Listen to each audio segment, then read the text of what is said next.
I think one of the biggest AI updates of the year so far just dropped, and hardly no one's going to notice because it's not a new model. I'm not talking Claude Sonnet 3.7. I'm not talking Grok 3. It's technically not even a new feature, but this is OpenAI's deep research updates that just dropped. It's exponentially more powerful. But the big news here is actually the access. Deep research is now available to all paid users. So, yes, if you are on the $20 ChatGPT Plus plan, you now have access to what I think is probably the most useful AI tool that I've ever used, and I've used thousands of them. All right, so I'm excited to go over today, not just going over this access, right? And now there's hundreds of millions of people that now have access to this tool that maybe couldn't, shell out the $200 a month for the pro plan, but also to look at some of the new features inside of deep research. All right, I'm excited for this one. I hope you are too. If you're new here, welcome. Thank you for tuning in. My name is Jordan Wilson, and you're listening to Everyday AI. This thing's for you. It's your daily live stream podcast and free daily newsletter, helping everyday people like you and me not just learn generative AI, but how we can leverage it to grow our companies, to grow our careers. And I want you to be the smartest person in your company at AI. That journey, well, it starts here, but then it continues, right? You can learn everything here, but how you leverage it, it's on our website. That's youreverydayai.com. Sign up for our free daily newsletter. We're going to be recapping today's shows, as well as keeping you up to date with everything else that you need to know. All right, before we jump into what's new at Deep Research, and there's a lot, let's first go over, as we do almost every single day, what's new in the world of AI news. So first, Meta is considering a $200 billion AI data center project in the US. So according to the information, Meta is planning a $200 billion data center campus for AI projects. Potential locations include Louisiana, Wyoming, and Texas, with executives visiting sites this month. This would be one of the largest AI infrastructure investments yet, as Meta aims to expand its AI capabilities. So Meta CEO Mark Zuckerberg recently announced $65 billion in spending for AI infrastructure in 2024. This is obviously a lot more. Competitors like Microsoft and Amazon are also ramping up AI data center investments with budgets of $80 billion and $75 billion, respectively, although it was reported that Microsoft might be scaling things back a little bit. And this comes just hours, literally, after the Apple news that Apple was investing $500 billion in AI infrastructure. All right, let's go from big money to no money. So Microsoft Copilot is expanding its free access to advanced AI powered by OpenAI's O1 model. So Copilot is rolling out free unlimited access to its Think Deeper feature, which is powered by OpenAI's O1 model. And it offers users advanced reasoning tools to handle complex decisions and tasks. So Think Deeper, if you haven't used it, and it enables in-depth analysis for decisions like comparing electric cars, planning career moves, or evaluating home renovations, helping users make smarter data-driven choices. So this new update also includes unlimited use of the advanced voice feature, the Copilot version of it, allowing hands-free extended conversations for tasks like practicing languages, mock job interviews, or real-time recipe guidance. I've actually used it for that many times. So Copilot Pro users maintain early access to experimental features and better performance during peak usage, alongside integration with Microsoft 365 apps. So yeah, pretty crazy. Copilot just said, hey, we're going to give everyone unlimited access to advanced, to their voice mode and to their Think Deeper, which uses O1. You heard that right. Unlimited O1 usage for free, because yeah, You don't even get unlimited O1 usage on the $20 a month ChatGPT Plus plan. So pretty crazy. All right. Speaking of new things for free, one last piece of news. OpenAI has also introduced their free version of advanced voice mode. So the advanced voice mode in ChatGPT is much better than the voice mode in Copilot, even though it's based off similar technology. ChatGPT's is just much better. So OpenAI did say, though, the free version is going to be based off of GPT-4o Mini, a lighter, cost-effective model than the paid version of advanced voice mode, which is based off of GPT-4o. So again, the paid plan gets the advanced voice mode based off GPT-4o, and the free version gets the mini mode. So free users will see a preview of advanced voice mode displayed across the platforms, though OpenAI has not specified exact usage caps. The strategy seemed designed to attract new paid users while also maintaining server demand. Don't worry, if you're that $20 a month plus subscriber, you still retain full access to the GPT-4o powered advanced voice mode. So they're not making it, mini for everyone. They're just creating essentially a light version of advanced voice mode for free users. All right. So we're going to have a lot more on those stories and a ton more in our daily newsletter. So if you haven't already signed up, make sure you go to youreverydayai.com. All right. I'm excited for this one. Live stream audience. I hope you are too. You know what? I'm curious, at least for our live stream audience, are you using the free version of ChatGPT? Are you using the $20 a month plus version, or are you using the $200 a month pro version? Or maybe you're on an enterprise plan. I'm always curious, just so everyone knows, I use them all. Right. I have free accounts. I have paid accounts. I have Teams accounts. I have enterprise accounts because companies, Fortune 500 companies hire us to teach their hundreds or thousands of employees how to use ChatGPT, because this is all we do. And I also have a pro account. So I have every single tier. I use ChatGPT every day, and I wanted to put that out there to talk about deep research, because I've been using it since it came out, since the day it was released, February 2nd. So like I said, up until today, deep research has only been available if you've had that $200 a month pro plan. So very few people have been able to actually take advantage of deep research. So here is how OpenAI describes deep research. They say it is an agent that uses reasoning to synthesize large amounts of online information and completes multi-step research tasks for you. It's good. Let me just say that, right? Actually, first, let me kind of set the stage, and then I'm going to jump straight forward into deep research. All right. So like I said, right now, the limits have also changed. So previously, if you were on the ChatGPT Pro account, you had 100 deep research queries a month. Now that's been upped to 120. And now starting today, if you are on any other paid plan, so ChatGPT Plus, Teams, Enterprise, or EDU, you get 10 deep research searches a month. So it's not a lot, but follow along with what I do, and it's going to make it worth it.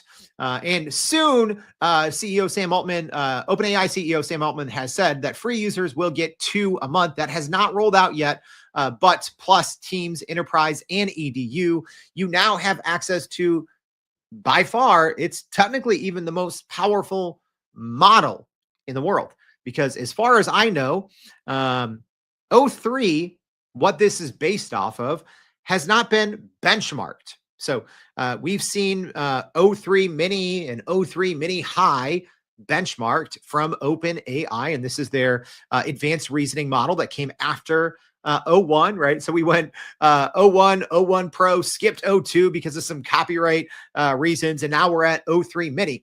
And O3, the actual O3 full model, is not available, except in deep research. So it is a fine-tuned version of O3.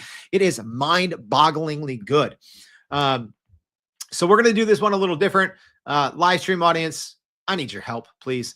Let me know if you can see my screen. Also, I'm going to be bouncing between a couple windows here, so hopefully this works out okay. Nothing more I love than doing live demos. That's a little bit of humor. I'm actually not the biggest fan, but you all reach out to me all the time and say the live demos are super helpful, so I'm going to do it. All right, so here's what we're going to do. I'm going to get this started. I'm not going to read the full prompt to you yet because it's probably going to take a while. All right, but here's essentially the prompt that I'm putting in podcast audience. I've opened my ChatGPT account. I'm on my pro account, but it doesn't matter. I could be on my, any of my other paid accounts. All right, I've pasted in this prompt. So one thing that might be a little confusing, and I actually wish that OpenAI would clear this up. So as an example, you have your different modes, right? So, you have your GPT-4o, GPT-4o with tasks, O1, O3 mini, O3 mini high, O1 pro, etc. Right? You can click deep research. It's actually a button that is right under where you put your text in. Okay.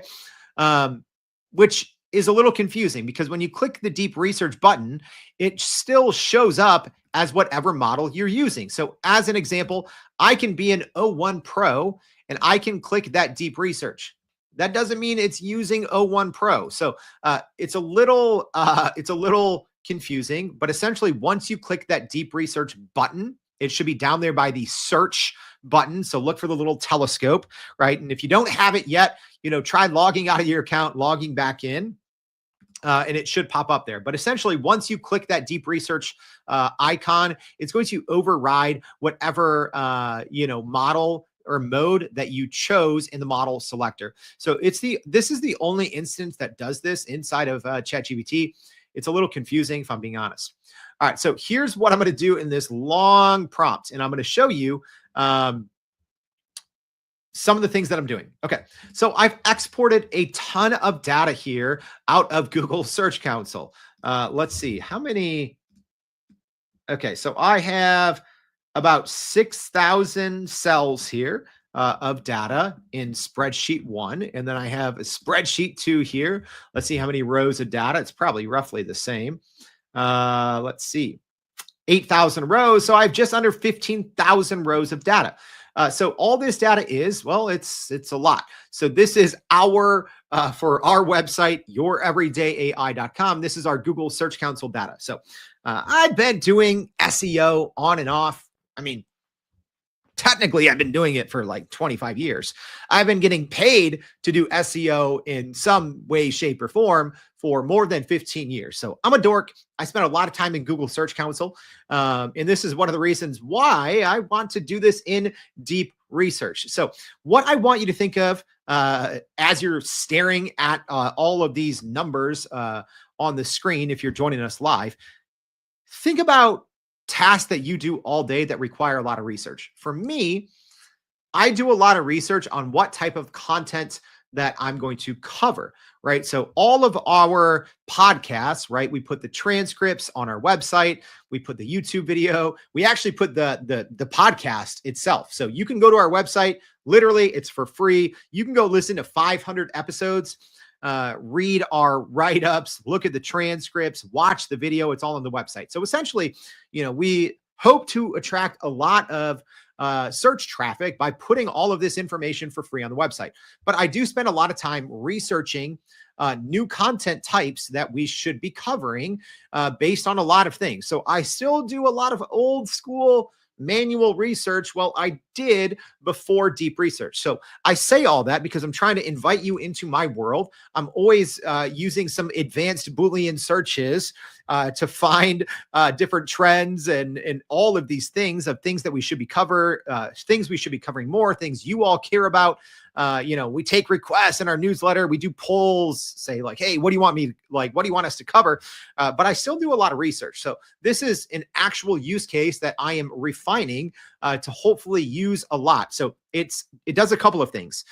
It's trying to improve areas where we were getting a lot of traffic before, but maybe we don't anymore, right? So maybe we used to get, I don't know, 100 people coming in from Midjourney, and we don't anymore, right? It would take me a lot of time to go through this data and to start piecing all these things together because we have thousands of web pages and we technically rank inside of Google search for thousands of words. So let me just give you one example, right? So something that brings in a decent amount of traffic to our website is the term ChatGPT free, right? So usually about 3 times a year, I do a podcast that is just ChatGPT free versus ChatGPT paid. I do it for a couple of reasons. One, it brings a lot of users to our website and they find our helpful content. But number two, ChatGPT changes what's free all the time, right? It was just one of our news stories. So this content often becomes stale. So think of that. If you have thousands of words that bring in organic traffic to your website, it's changing all the time, especially in something as fast-paced as AI. This changes all the time. All right, so essentially I have these 2 different spreadsheets. I'm going to be exporting them, and then I import them into Deep Research. And I'll read this long prompt that I'm putting in here, but I want to get it started. So I have this prompt. I'm going to upload these 2 files. All right. And I'm going to explain this, but the first thing that ChatGPT is going to do is it's going to ask me questions, right? Which I love. So without getting into all of it right now, I'm essentially having ChatGPT spot trends in my data and then go do a bunch of research, right? And come back and report to me. So one thing I like about OpenAI or, ChatGPT's deep research, before it gets started, because sometimes it can take anywhere from 5 to 30 minutes, it asks you questions, clarifying questions. So I need to answer those. So I'm going to go ahead and answer them live. It's going to be shorter answers than I would normally do because I don't like typing live. So number 1, it says SEO goals. Besides improving rankings and traffics, do you have specific conversion goals? So I'm going to say more traffic and newsletter signups. Okay. Then number 2, it says competitive landscape. Are there any direct competitors you want me to consider when analyzing ranking potential? No.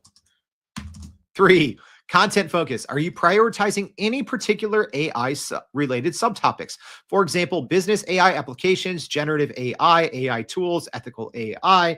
I'm going to say pretty much anything related to AI, Gen AI, AI tools, LLMs, etc. All right.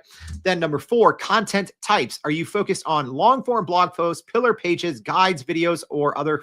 I'm going to say all, focused on all of those things.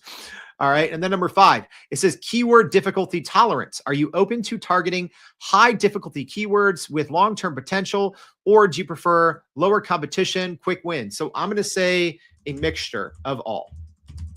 Okay. So what I want to do now before I get back into kind of the rest of the show, I want to make sure that deep research is starting. So then we can check back in on it in about 10 or 15 minutes. Hopefully it should be done. So you'll see here, it's giving me a positive message that says starting research. I always like to wait until I actually see this bar start. And then you can click on this bar. And this is great. And you can actually follow deep research step-by-step activity to see how it researches. And then you can also go and click on the sources tab. So right now it's just compiling sources. I don't see much activity yet, but it does look like it's about to kick off because we have a heading that says SEO analysis and future content strategy for everyday AI. All right. So I think we are good. All right. So let's jump back in and go over a little bit more about deep research in general.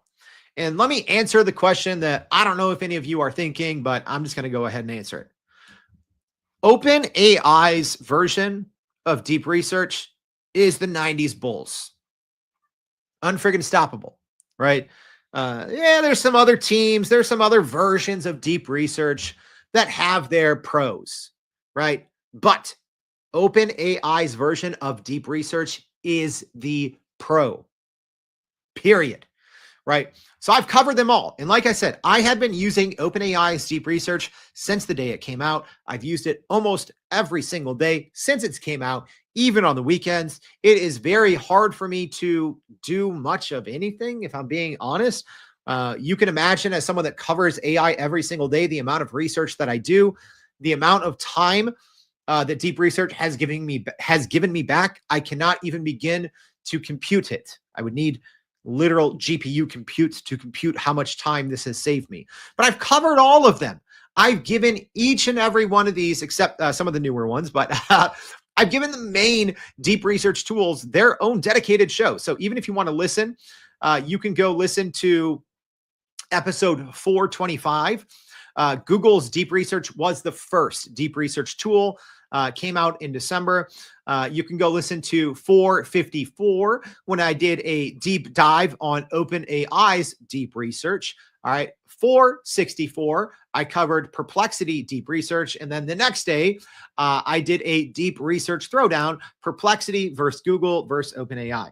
Now, I'm sure a lot of you are going to be like, yo, what about Grok? Grok is amazing. Grok has a new deep search. Grok, no, don't use it. No. I mean, if you use it with like a grain of salt that's bigger than this pop can that I'm holding on screen.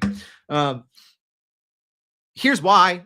Grok deep search is largely based off Twitter data. Yes, it browses the internet, but it also browses Twitter, which is bad, right? Studies have shown that Twitter is the number one in terms of misinformation and disinformation amongst all social media networks. So I'm personally, and I would advise you, again, huge grain of salt before you jump on board and you're like, oh, Grok deep search, right? I wouldn't. It's almost like searching Google in reverse order, right? Page 1 is usually the most highly authoritative pages, right? If you're searching for something manually on the internet, and then when you're on like page 30, you're like, where am I?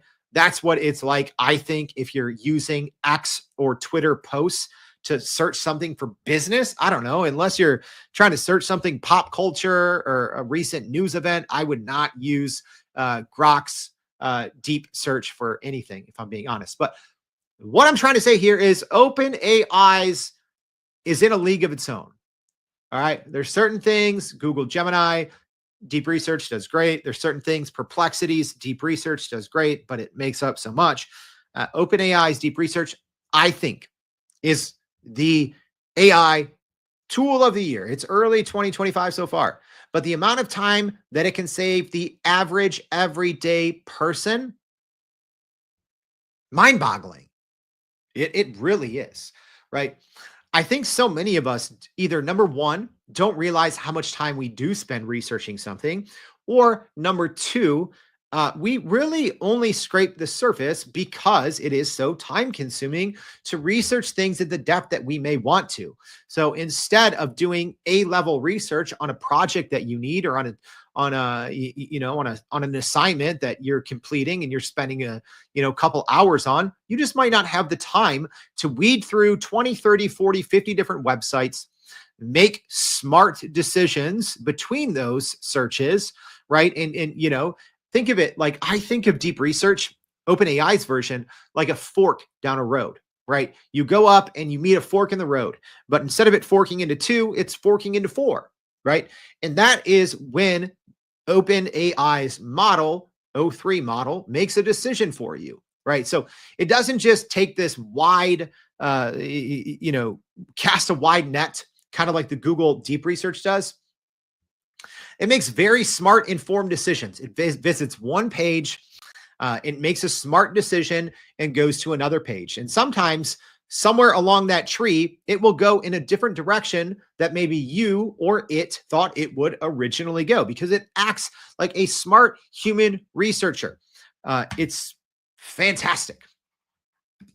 All right, let's keep this going and talk about what else is new. So number one, the biggest new update here that you need to keep in mind, I already said, it's out to all paid users. So there's going to be, I believe, hundreds of millions, or at least tens of millions of paid users that are going to get access to deep research right now. That's number one. Number two is now it can embed images with citations in the input. All right. That may or may not be helpful for you if you're a visual person, or if there's visuals that are highly relevant to what you're trying to research on. I'm sure that could be helpful. But the thing that I'm interested in and that I showed in this demo is it is now better at understanding and referencing uploaded files. That's huge. That is a huge update that I think is going under the radar. And that's why I did this little demo that I did. Also, OpenAI did release a deep research system card. Before we talk about some of the things that are in that system card and some of this new information that we got, right? So that's more or less, a system card is a technical report, essentially, that research labs put out on different models. All right, so we do have that. But first, I like to explain the difference between some of these new agents that OpenAI has released and agent-esque behavior.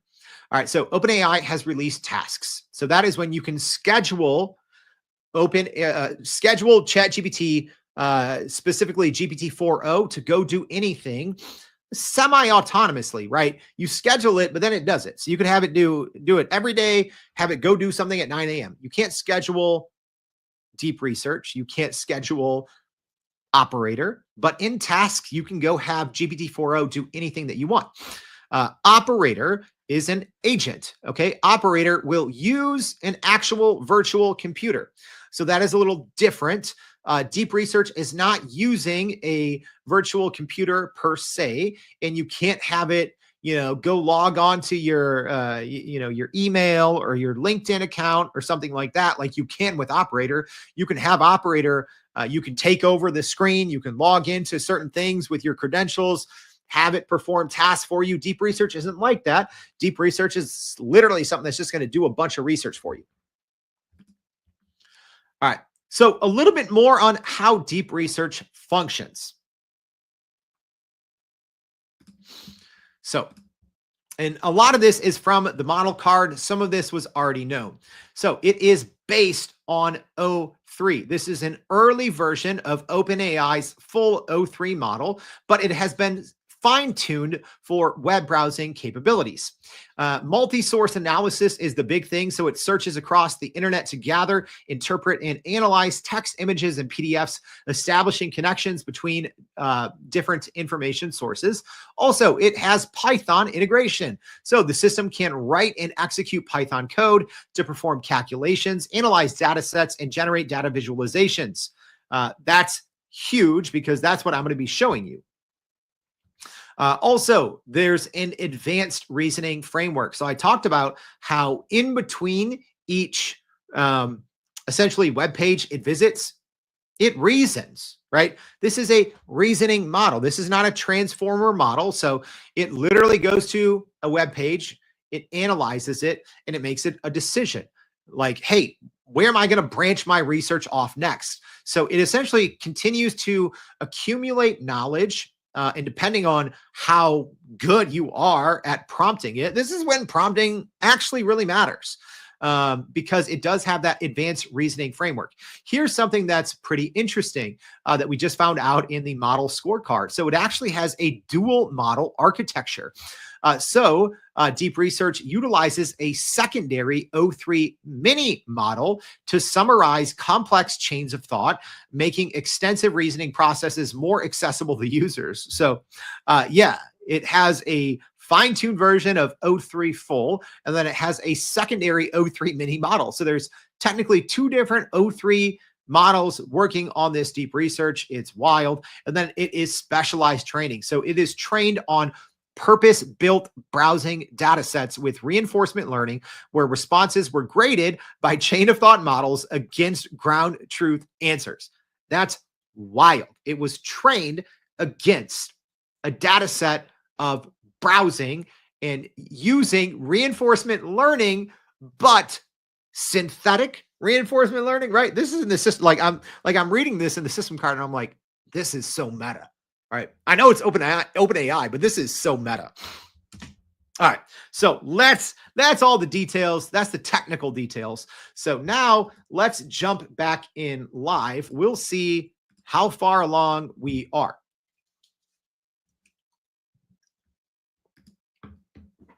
All right, let me first read this prompt. All right, because it's kind of big, and I want you to understand what's happening here. So remember, the other big thing that's new here, and this is why I wanted to highlight this, is deep research has an improved ability to interpret, understand, and work with advanced data sets or files that you upload. Y'all, I uploaded, what was it, 15,000 cells of data? Some pretty complex data too. So this is kind of my prompt to deep research. So I'm giving it a little context, I'm giving it some instructions, and I'm asking for a very specific output. All right, ready? I'm going to try to make this one go fast. So, all right, here's what I said. This is my Google Search Console data for queries and pages for my website. This is a year of data. The last 6 months columns are the most current 6 months, and the previous 6 months column is the 6 months before that. Also, make sure to look at the difference column, as that is where certain keywords are trending. This is for my website, Everyday AI, found at youreverydayai.com in the queries that are bringing us organic traffic via Google. This query data shows comparative trends for clicks, impressions, CTR, and average position. Also, I've added external keyword data that shows average monthly search volume, CPC, and competition. We obviously want to focus on SEO optimization and an improved content strategy for terms with very high search volumes that we have a shot at ranking for. I've also uploaded similar data for pages, but that data does not have monthly search volume, CPC, or competition. In short, a positive click difference shows that we're getting more clicks for that page or query than we were in the previous 6 months. First, analyze the data to see, number one, where I'm gaining the most visibility on queries. Number two, where I'm losing the most visibility on queries. Number three, where I'm gaining the most visibility. Oh, that should say pages. I made a mistake. Let's see if operator will even know. I should have said pages there. I'm a human. All right. So I'm essentially asking for wins and losses on queries. And I was trying to say wins and losses on pages, but I got that wrong and I just repeated it. So we'll see if for number 3 and 4, if it figured out what I was trying to do or if it just repeated it. Then number 5, I said the 15 biggest SEO opportunities based on the above data. Be extremely specific and give me detailed logic behind your choice without wasting words.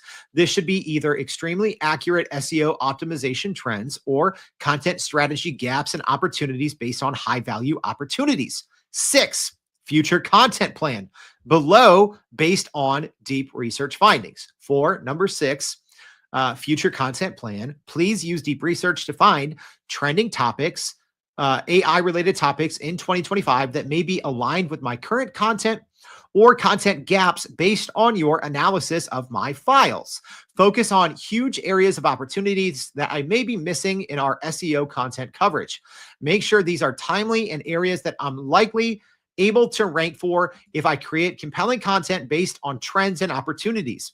You should tell me if I should create new content that doesn't currently exist or update current content that is already ranking but may be losing traction. In the content plan, please give me either 10 new pages, posts, or updated pillar pages that can bring in the most amount of organic traffic in the near future.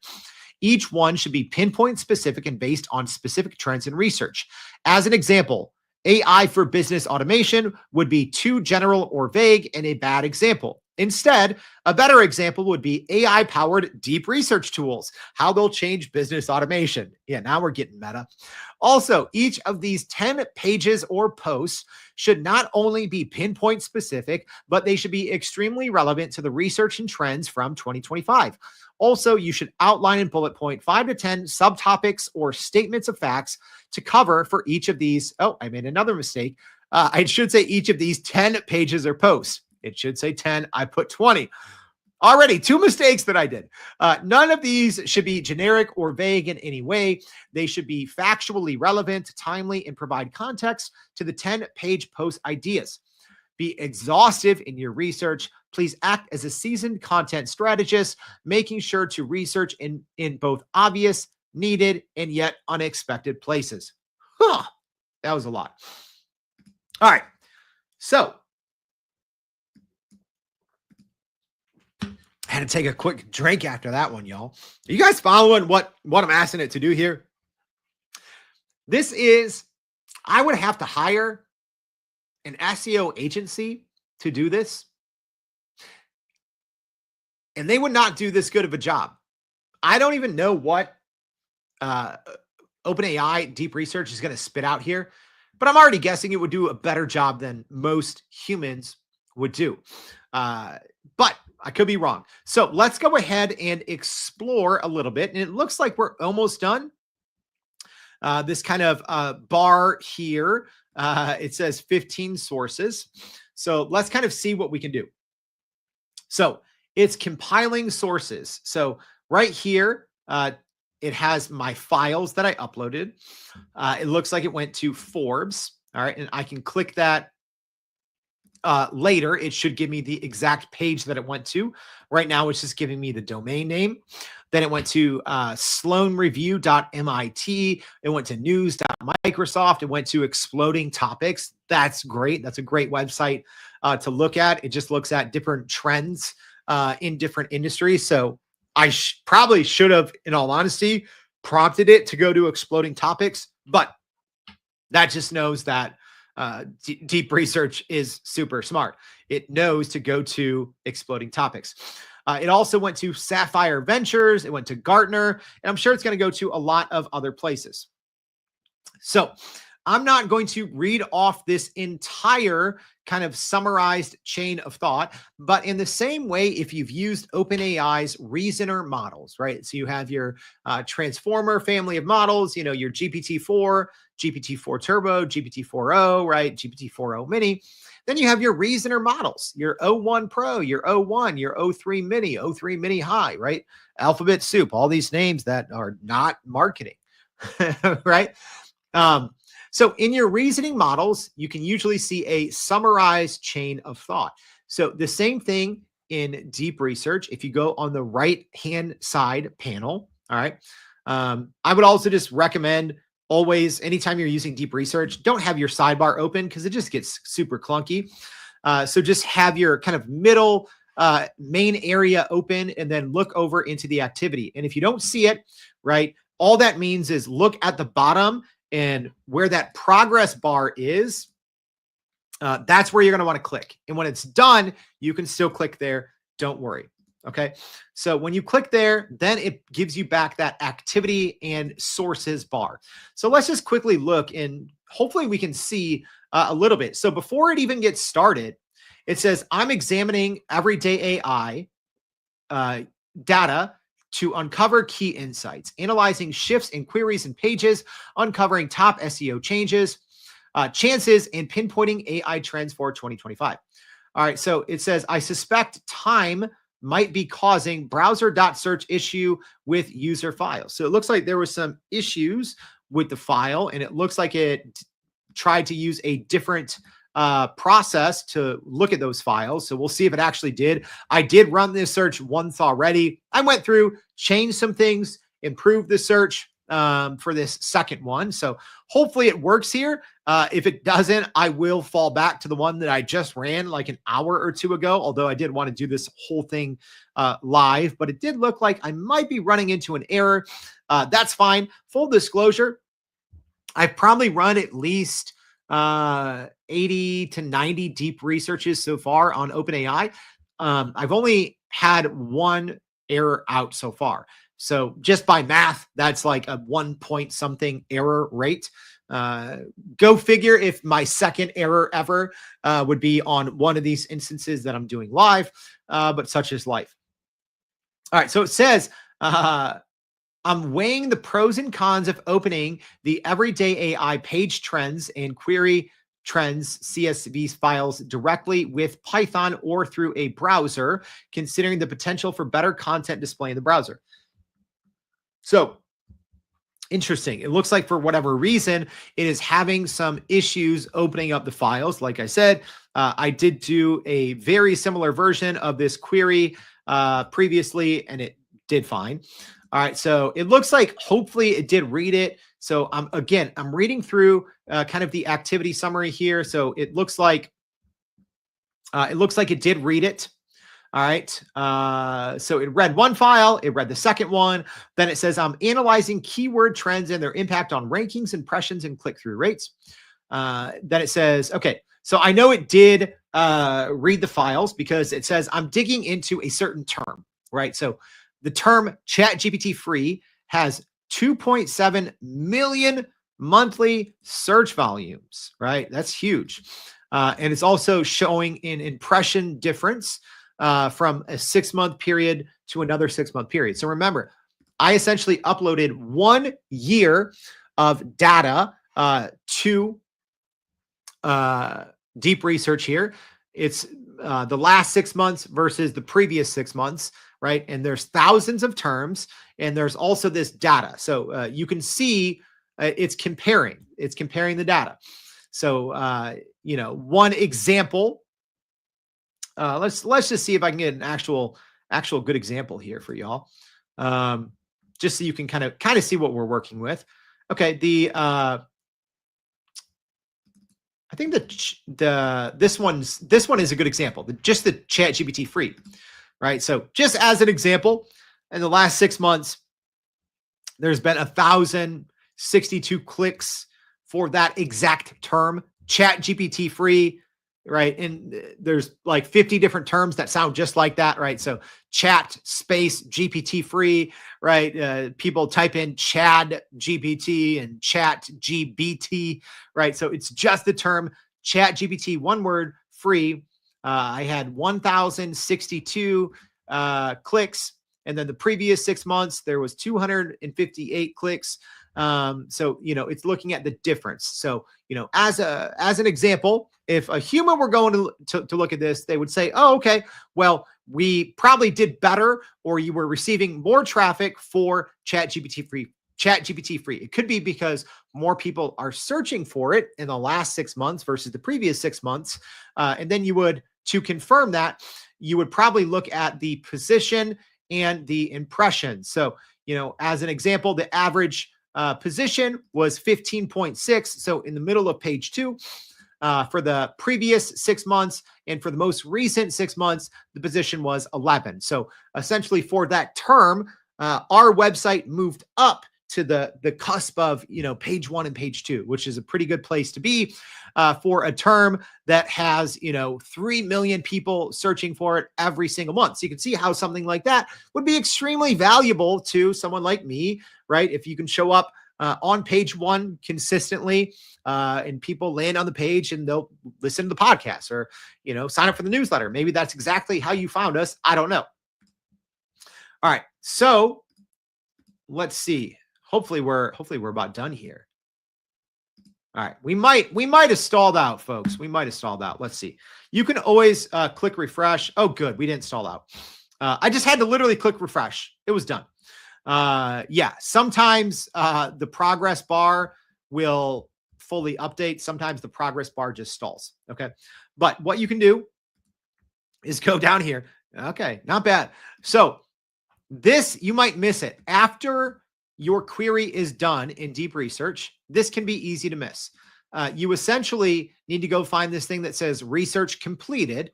I really wish there was a little bit better user interface to know, like, oh, I should be clicking this. All right. But I can click that. It says it took 18 minutes and it went to 15 sources. All right. So I can click on it and then I can see here the activity. I was starting to read through it. So essentially, after it went through those 2 CSVs, it started to identify some trends. Then from there, it started searching for AI Trends 2025 predictions. And then it went to an MIT Sloan website, a Forbes for AI Trends website, IT Pro Today, Microsoft News. It went into Forbes. And then here's where this is pretty cool. So it said, I'm noting a potential shift to Sloan MIT due to Forbes being locked, right? Like a normal human, it went to a website, it went to a Forbes website to try to do some research based on the data and the trends that it spotted in the 15,000 rows of data that I gave it. It went to a Forbes article. The Forbes article was locked. So it looked for a free way to essentially read that article. And it looks like it found it on SloanWire at MIT.edu. Right. So then it said, we're examining the Sloan's article on business trends, focusing on agentic AI and measuring generative AI return on investment. Simplifying sections and cross-checking with a Microsoft News summary might help streamline the process, right? So they're like, yo, we found some good information here. It was originally on a Forbes article. Then it was on this Sloan review. Let's cross-check it with something very reputable to make sure that something that it found was actually a trend and not just a one-off thing, right? Because it wants to do literal deep research. And, if you give it a lazy prompt, it's not going to do this good of a job, right? The thing, even with, I don't care what anyone says, even with the O1 models, O3, deep research, the better your prompt, the more data you share, right? Even when I was answering those questions, I should have gone into much more detail. I just wanted to do it live, and I hate typing live, but you should go into extreme detail and take care when doing this, especially if you're a ChatGPT Plus user. You only have 10 of these a month. You have to make them count. All right. So I'm not going to go through and read every single line. If you want, if you're listening, just say activity. Just send the word activity. If you're listening on LinkedIn or Twitter, I'll just copy and paste this because I don't want to turn this into a 3-hour podcast. So this is great though. So it's even looking at rumors and trends, right? So it sees that, GPT-5, it went to explodingtopics.com and it saw that GPT-5 was a huge explosion, but then it just started to do some research to see if it was, actual, if it was a trend, if it was rumors, what it was. This is great. Looking through the activity, this is where OpenAI's deep research shines because the others don't really do this good of a job, I think, in the decision-making process between sources. Yes, Perplexity and Grok and Google go to way more sources. OpenAI makes it count. All right. But let's quickly look at the report that it put together, because I already know the right answers for many of these. All right, so let's see what it found. So it said, ChatGPT, massive impression surge, gained about 250,000 impressions over the last 6 months. Correct. Clicks grew. Correct. AI podcast, breakthrough to page 1. Yes, that's been a huge boon, something I've been personally investing in for about 18 months to show up, as a top 3 result when someone searches AI podcast on Google. Not easy, but we're finally there. So Operator did that. So why am I spending so much time going through something that was a bunch of spreadsheets? Because this is one of the new updates inside deep research. Aside from the $20 a month ChatGPT Plus access, now it has a better ability to work with files, to understand them, to interpret them, and to do deep research based on them. And I said, what better way than, here's 15,000 pieces of data. Here's what they all mean. Go do a bunch of research, right? So as I go through here, it always has citations. So the citations in this case early on is the actual file that I uploaded. All right. So it's finding all of these essentially notable queries, etc. So that was the biggest. What was that? That was the biggest gains, right? Then it has the biggest loser. So the biggest losers for our website were the terms knowledge cutoff, Taplio, how to make ChatGPT sound more human, free ChatGPT with a space. That's smart. It noticed that, hey, actually free ChatGPT no space was a big winner. Free ChatGPT with a space, big loser. But it says, this is smart. It's essentially being like, don't worry, because the net traffic gain from free ChatGPT, one word, is still positive. So it's super smart. Super smart. Let's scroll down here. Let's see if it actually found my mistake because again, I accidentally told it to do the queries, wins and losses twice. I meant to say pages. So we'll see if it actually picked. Oh, it did. My gosh. Deep research is good. I literally told it to find winners in queries and losers in queries twice. It realized that I made a mistake and it went and did the right thing. Right? When everyone says, "Oh, AI is never going to be as smart as humans," I'm a human. I made multiple mistakes. Deep research is like, yeah, you made a mistake here. Here's what you meant to do. Thank you, deep research. All right, so top pages. It went through. It found my biggest gains. Right, the homepage, free ChatGPT versus ChatGPT Plus. What's the difference? Apparently, the Kling AI video review that we did is now getting, I don't know, 100,000 impressions, something like that. Category page for AI news. AI's impact on society article, and a couple other things. Notebook LM, other big gains. All right, let's go down to the good stuff.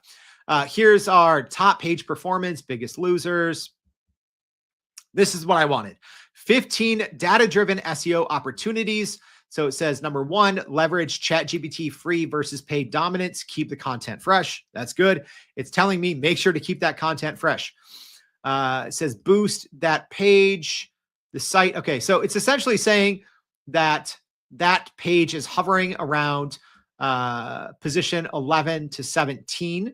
And it's saying cracking page one here is challenging, but even moving from 11 to 8 could double the CTR. Opportunity, create a concise guide or a tool page using ChatGPT for free that targets the broad terms specifically. Great advice.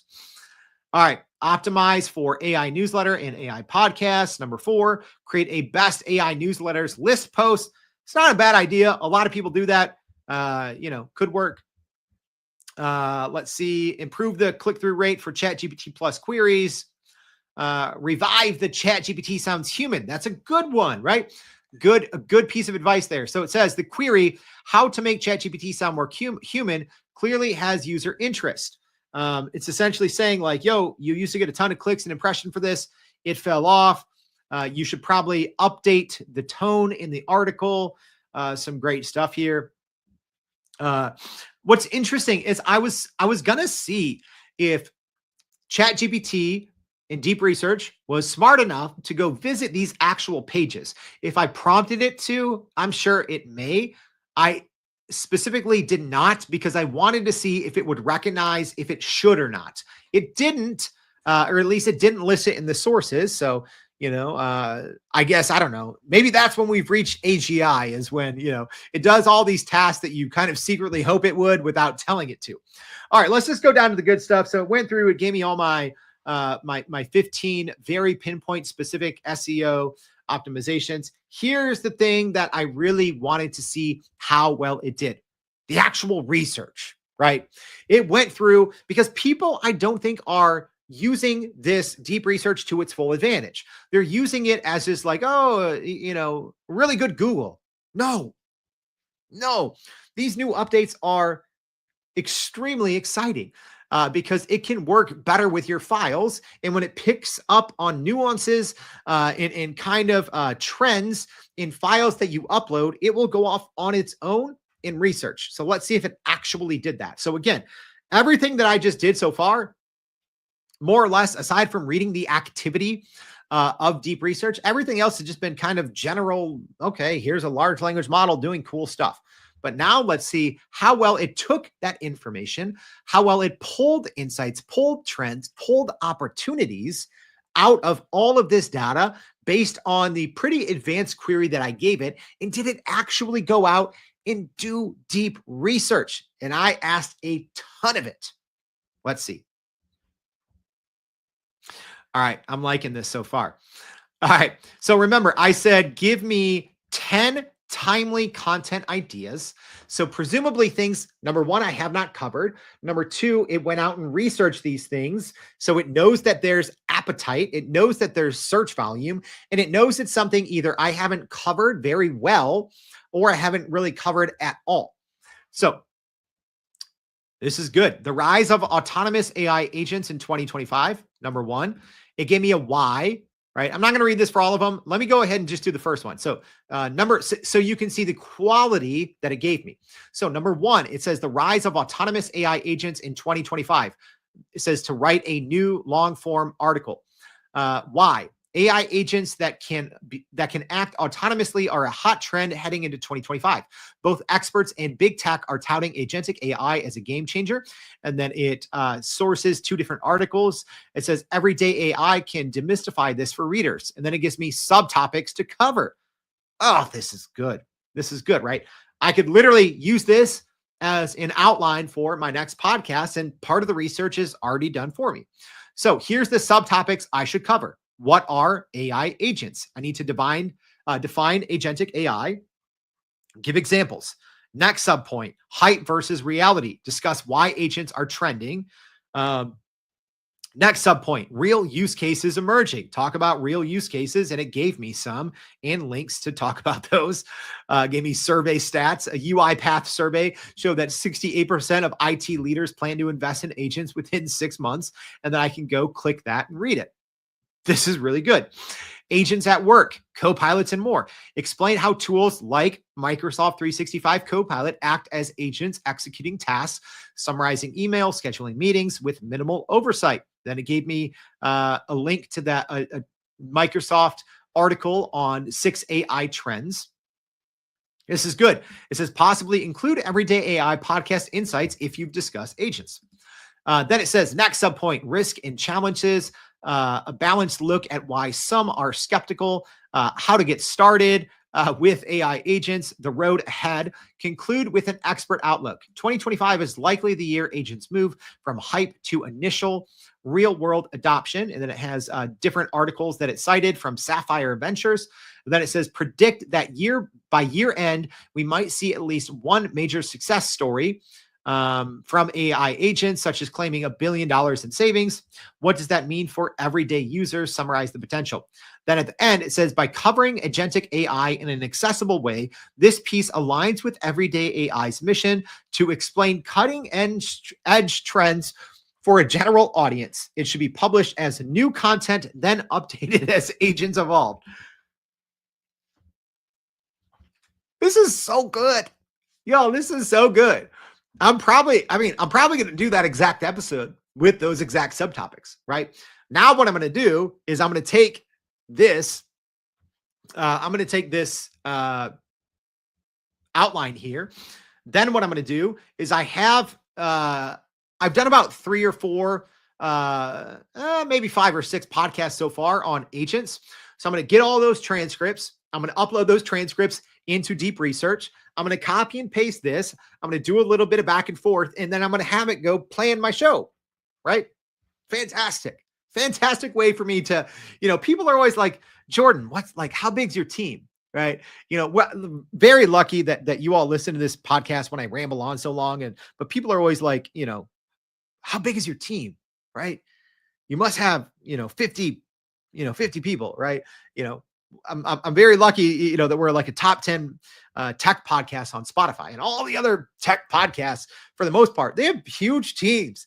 They have big companies backing them with a ton of money. Not us. We're a very small team, self-funded, right? This is how we do it, because we use AI tools to help us work smarter, period. So that's a great first example. Let me just go through the other ones here quick. 2 says AI personal assistants, your AI companion for everyday life. 3, and also let me know, live stream audience, which one of these do you want to see most? Maybe you guys vote on which of these topics, and we'll do this one next. 3, GPT-5 and beyond, what to expect from the next generation of AI models, new content, forward looking. All right, there we go. Let's see. Number 4, AI regulation is here. What new AI laws mean for you? Haven't covered that a lot. This did a really good job. Number 5, measuring AI's impact. Are we really more productive? I would love to do an episode on that. All right. Number 6, AI in education in 2025, personalized learning in action. So it's essentially saying, I had an AI in education post that was just tanking. So it's giving me new idea for new content to put on that page that's a little more relevant. Great idea. Let's see. In all of these, y'all, it gave me 10 subpoints for each and every one, cited and sourced. My goodness.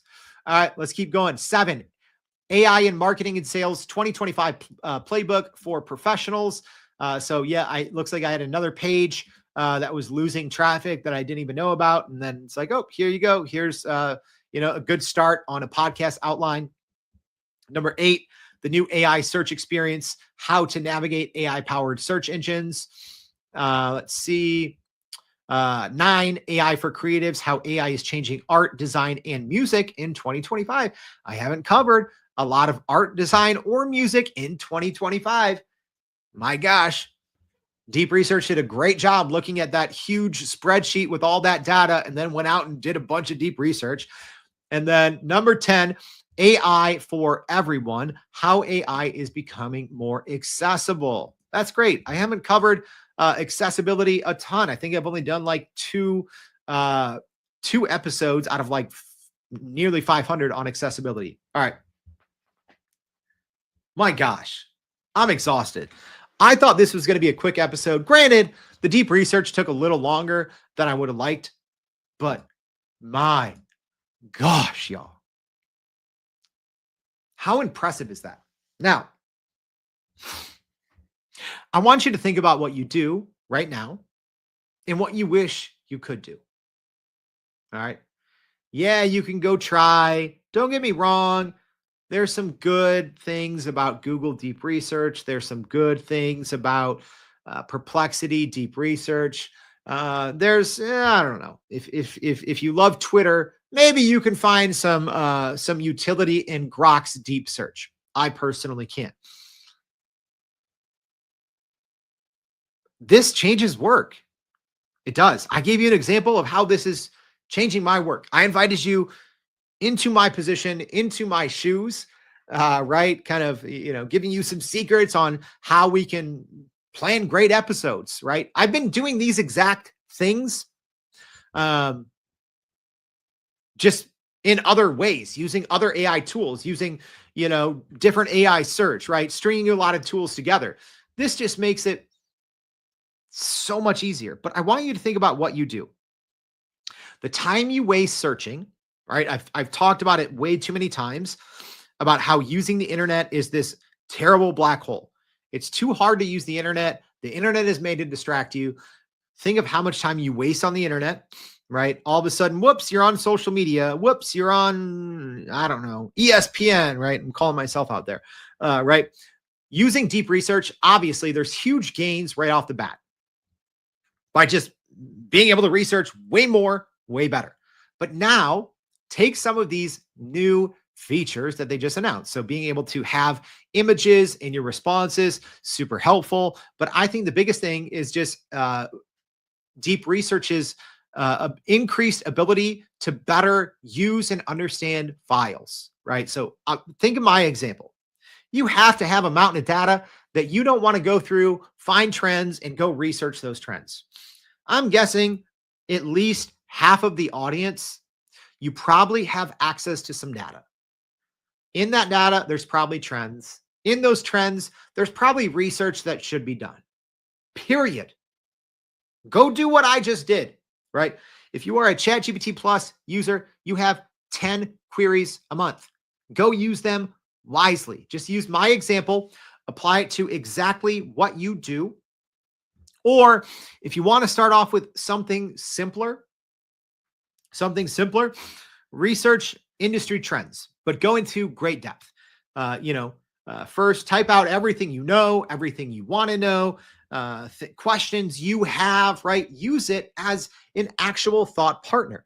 One of the biggest mistakes that I think people make is taking demos at face value. Not trying to be mean here. I don't think most tech companies, no, let me just say it how I want to say it. Tech companies stink at doing demos, right? As an example, when OpenAI did a demo of Operator, right? Their agentic AI, they had it like buy tickets, which I thought was a terrible idea for a demo, right? I think the last thing people want to do is Click and click approve 20 times for an agent to buy a ticket. That's a terrible idea for a demo for operator, right? The same thing. I think what most people have talked about in what OpenAI demoed for deep research was more just like doing like a super advanced, super personalized Google search, right? Like, oh, I need to buy some skis. I'm going on a trip. Here's the type of skis I want. Okay, well, a human can probably do okay on that search, especially a human that knows what they're doing and knows what they're looking for. That's probably a couple good Google searches, maybe 10 to 15 minutes, and you're there. Push yourself. Combine the best elements of a large language model. Combine what you already know. Challenge OpenAI to find things that you don't know, but share with it what you know. Exactly what I did. I said, here's all the data. Here's what I think. Here's what I'm trying to do. Go research everything, yo. Go find everything I can't find. I don't have time to go dive into these thousands of pieces of data and to drown in this and then go research and research and research and research and research more. You go do it. Be smart with how you use these tools. Don't just blindly follow what other people online or the big tech companies are telling you to do with it. This is not a glorified search engine. This is the future of work. Use it accordingly. I hope this was helpful. That is what's new in OpenAI's deep research. Use it. My gosh, use it. But first, you might want to share this episode. All right. If you're still listening, share this on LinkedIn. All right. And I'm going to send you, if you didn't share our last deep research episode, it's the same guide, but I put together 10 business use cases for deep research that I think are going to be extremely helpful. So if you want access to those now, like I said, tens of millions of people now have access, but you only have on that $20 a month plan, you only have 10 searches. You got to use them wisely, right? Go look at my use cases. Also, another benefit to sharing this is I'm going to choose one winner for a 90-minute consult. Maybe you need some help, right? I think one of the biggest gains you can get is rerunning a deep research query multiple times and looking at the results. Hey, I'll spend 90 minutes with you walking through. All right. But you have to repost this on LinkedIn. Also, I'm going to announce the winner in the newsletter. All right. I'm not going to reach out and email you. I'm going to announce it in the newsletter like we did last week for our winner last week. And I'm going to say, hey, you got to reply. So you got to repost this and you got to keep an eye on the newsletter. We're going to announce the winner. All right. I like to make this fun. I get tired. I like to do little contests. All right. It just gives me energy, makes me smile. All right. So if you haven't already, go to youreverydayai.com. Sign up for the free daily newsletter. Y'all, I am busting my butt so you can be the smartest person in AI at your company. Share the love, right? Sometimes people are like, oh, Jordan, this is so helpful. You help me get a new job. You help me get a promotion. Everyone thinks I'm an AI savant. All right. Well, share this, please. If you're speaking at a conference, throw the podcast up on a slide. I'd love it. Email your colleagues. I'd love it. If you're listening on the podcast, click that little share button on the podcast, share it to a friend, subscribe to the channel, leave us a rating. There's so many ways that you can help us. I want to continue to do helpful deep dives. I want to bring on even more and better guests, but this thing only works if you tell someone about it. All right. Don't keep everyday AI a secret. I'm not keeping any secrets from you. I'm giving you everything to get you ahead, to grow your company and your career with generative AI. Thank you for tuning in. Hope to see you back tomorrow and every day for more everyday AI.